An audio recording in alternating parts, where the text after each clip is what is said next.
Now we have some city council presentations. The first one is a progress report by the Edmond Land Conservancy for the creation of a conservation easement on park property located south of Hafer Park. Mayor and Council, I want to welcome up Taylor Hildenbrand. He is one of our Parks Board members, and he is representing the Edmond Land Conservancy tonight. He'll give you an update on this project. Thank you very much. Welcome, Taylor. Mayor and Council, it's good to see you all. So this is an FYI, so I'll try to get through this as fast and fun as possible. Got a clicker, I haven't tested yet. Let's see if this thing works. So wanted to give you a quick timeline recap. This is probably not news to you, but the ecological assessment will be the next thing. It probably is news. It'll be fun to go through that. And just some project next steps. There was an email that was sent out previous to this that kind of gives a recap, but this is hopefully not a surprise. So back in October, there was the vote where the citizens said, yes, we want this to be parkland. And so in March of this year, you tasked the ELC with developing a conservation easement, drafting some language that puts that under a conservation easement. And so it was around the May timeframe when that work group was finalized. That's where I came in as a member of the Parks Board, working closely with them as this land will be within the Parks Board purview after the fact. And so between June and August, that work group has been hard at work trying to draft that language, trying to find some driving principles. That was what was presented to you last time. And quickly became apparent that we needed a picture along with some words. And so the need for a consultant is something that you approved back in September, where we more or less requested a master planning consultant, and that was approved. So between that time and now, we've been working with them, getting them up to speed. The members of the ELC have worked really diligently to try to make that go as fast as possible.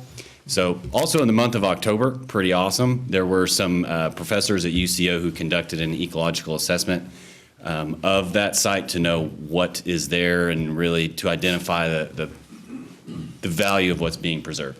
And so there's a couple other words on there, but basically we're reaching out to homeowner or the landowners in the area, just really trying to make things happen there.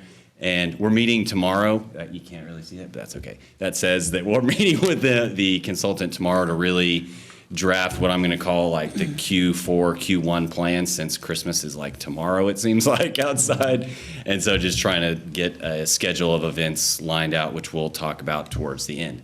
So talked about the ecological assessment, super excited about this, but you guys, okay, there were 6 UCO professors who volunteered their time, who walked through poison ivy and lots of treacherous things to identify lots of plants and animals, and it was just really a gift to the city in the sense of their time and resources. So it was actually really amazing to have received this. As soon as they became aware of the project, we could not hold them back, and so they were out there with their teams identifying things.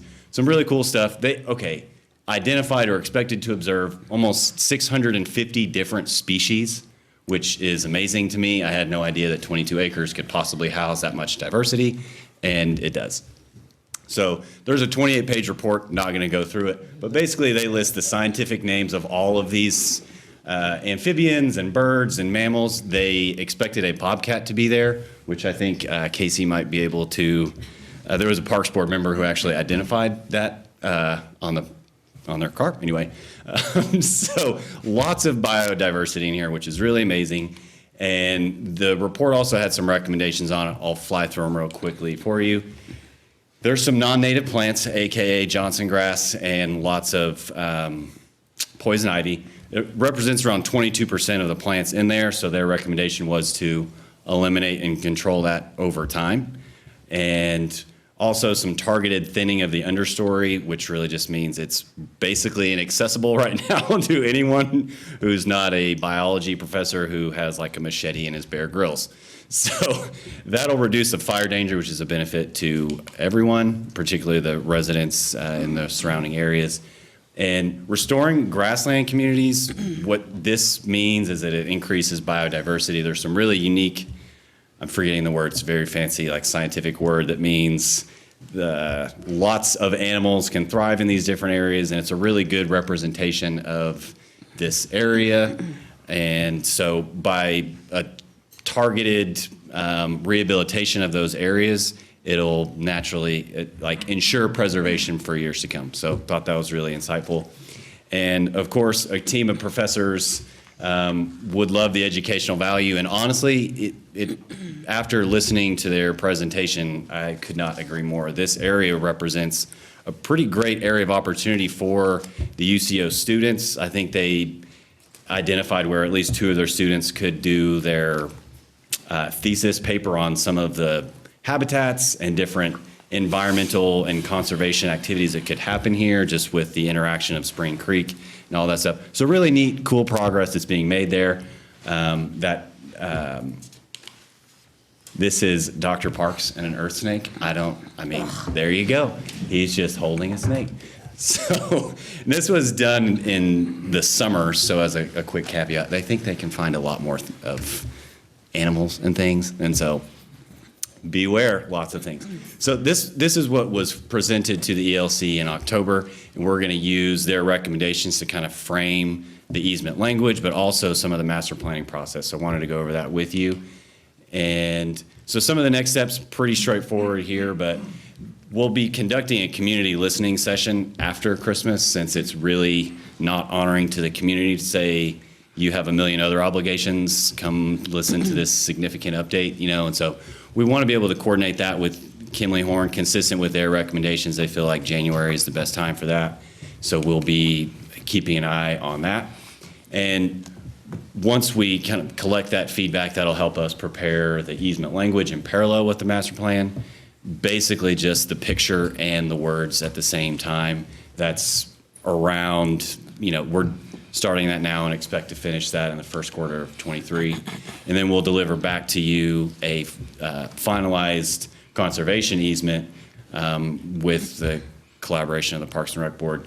Important to note, master planning won't be done, but the ELC is going to continue to monitor that, and Derek Smithy, the president of that, and Barrett Matthews is also here. We'll be in close contact for a while, just because they have a vested interest, and so the Parks and Rec Board and the ELC will work together on that. But this is about 3 months beyond the initial estimated time frame from that resolution, so not a big deal, but did just want to make you aware that it's taking time to be both thorough and thoughtful in this project. So that's kind of the fast and furious update. If you have any questions, I'd love to answer those, or just yield the balance back to the next item on the list. I appreciate the update. I appreciate especially the ecological portion of that. I'm interested in that. Thank you very much. Any questions from the council? Well, thank you. Thank you all. Thank you, Tim. Thank you.